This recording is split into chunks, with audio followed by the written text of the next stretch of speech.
चालाक लोमड़ी। किसी कौवे को कहीं से रोटी का एक टुकड़ा मिल गया। वो उसे चोंच में दबाकर उड़ा और एक पेड़ की शाख पर जा बैठा। एक लोमड़ी की नजर कौवे पर पड़ी।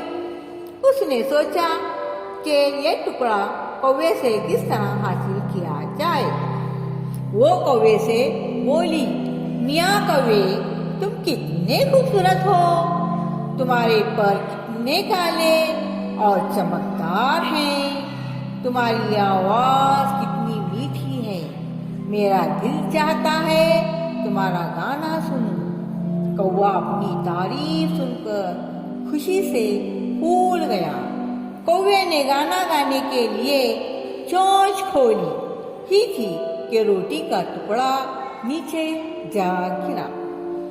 टुकड़ा उठाकर लोमड़ी, ये जाओ जा। कौवा बेचारा मुंह देखता रह गया। खुशामद से खुश होने वाले इसी तरह नुकसान उठाते हैं।